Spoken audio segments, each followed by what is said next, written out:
Olá, boa tarde, meus amigos, queridos parceiros aqui do Minuto da Aprovação. Eu vim falar com vocês hoje sobre um tema que é muito frequente, uma dúvida que é muito frequente entre os estudantes de concurso público.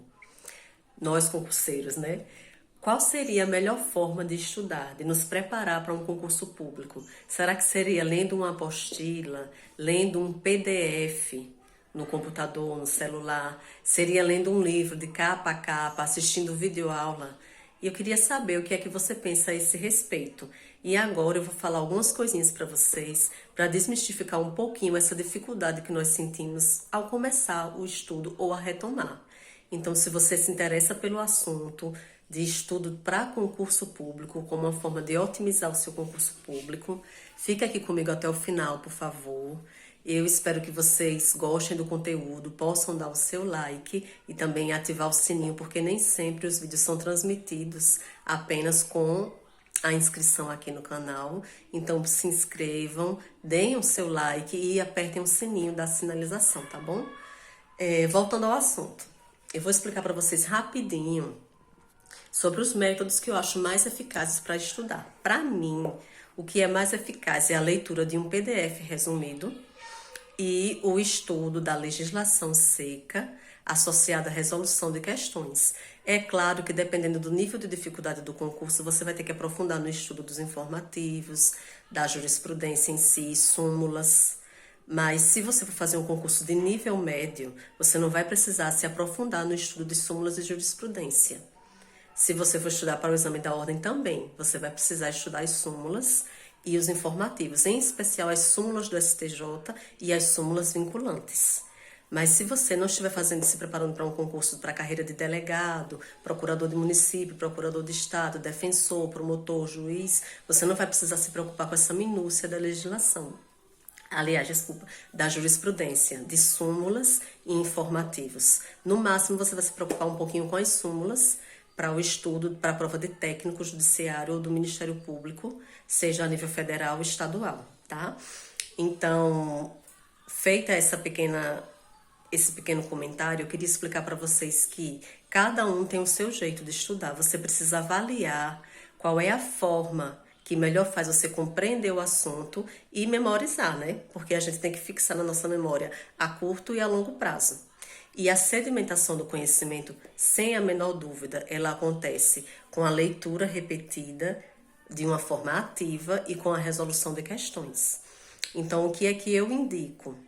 Você tem que descobrir se você prefere ler o material impresso, se você prefere ler um PDF, mas sempre, gente, quando for estudar para um concurso público, tenta estudar primeiro por um resumo, por um material mais sucinto, porque se você se perder em meio a livros inteiros para ler toda a matéria, você pode acabar não conseguindo encerrar o seu edital. É melhor você vencer o seu edital de uma maneira mais superficial do que aprofundar em todos os temas. Isso é fato, senão você não vai conseguir um bom desempenho. E para saber se você se dá melhor com videoaula ou então com o seu material escrito, seja impresso, seja online, você pode fazer um teste. Eu sugeriria a você, se você ainda não consegue identificar, eu sugeriria que você fizesse o seguinte: passa uma semana de estudo, estudando direitinho, só pelo material impresso ou no PDF online, e uma semana depois estudando com as videoaulas. E nessa primeira semana, o que é que você vai fazer? Você vai resolver todos os dias ali para fixar aquele conteúdo, 10 questõezinhas do assunto. Pode ser no site do Que Concursos ou em outro site da sua preferência. Pode ser no material impresso mesmo. Às vezes você tem um livro, um revisaço da Juspodium, uma apostila da Vesticom ou de outra editora da sua preferência que você utilize para fazer as questões. E aí, o que é que você vai fazer? Você vai estudar durante uma semana dessa maneira, lendo o seu material e respondendo as questões para revisar, para fixar o conteúdo. E ao final de 7 dias, você pode fazer as questões de revisão da semana, de todos os assuntos. No 7º dia, na verdade, né? Você vai chegar na primeira revisão, depois no 8º, a revisão do 2º dia, e por aí vai. Mas você faz isso durante uma semana e depois, durante uma semana, tenta estudar por videoaula. Mas se você já souber de cara que você só se identifica mais com videoaula, prefere parar, anotar, não é uma videoaula tão extensa, então eu aconselho que você permaneça nesse método. Se você preferir o PDF, que é o meu caso, então você estuda pelo PDF e segue revisando suas questões, revisando os temas pelo que você marcou, para tentar estudar de uma forma mais ativa. Tenta fazer um resuminho daquela apostila. A apostila tem 20 páginas. Tenta resumir em uma página, se possível com um mapa mental, com algumas setinhas, o que você compreendeu, que essa é uma forma ativa de se estudar. E depois você ainda continua revisando pelas questões, porque é uma forma muito boa de se revisar, de se fixar o conteúdo. Então você pode fazer isso estudando, fazendo a revisão no dia seguinte, tá? Em até 24 horas, a revisão de 7 dias e a revisão de 30 dias, para cada disciplina estudada, para cada matéria estudada, não a disciplina em si, porque o assunto é muito extenso, né? Enfim, essa é uma dica que eu queria dar para vocês. Eu acho assim super importante você se conhecer, entender qual a forma que melhor faz você estudar, fixar o conteúdo. E para mim, gente, como eu já falei, é o PDF e eu também gosto de escrever. Gosto de escrever bastante no caderno. Eu comprei até um caderninho aqui, vou mostrar para vocês. Esse caderninho inteligente, ó. Eu acho importante porque é como se fosse um fichário. Antigamente, não sei se vocês lembram disso, que existiam os fichários, ainda existem. Mas o caderno inteligente, ele já vem com a folhinha destacável, sem que rasgue. E aí você pode fazer o seu resumo. Eu costumo fazer resumo dos pontos que eu tenho menos conhecimento, daquilo que para mim é novidade.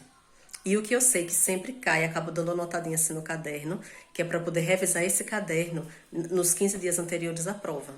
Então, para mim tem sido muito gratificante utilizar esse material, me ajudou muito em algumas provas que eu prestei no ano de 2022. Provas de concurso de Defensoria Pública, né, que atualmente é o meu alvo. Então, essas são as dicas que eu dou para vocês. Eu sempre gostei de estudar escrevendo e lendo resumos. Para mim sempre deu muito certo, especialmente na aprovação do exame da ordem, na aprovação do concurso de técnico do Ministério Público Federal, na aprovação de outros concursos de nível médio, de Sociedade de Economia Mista Federal e de uma autarquia estadual, e também na aprovação para um concurso de procurador municipal.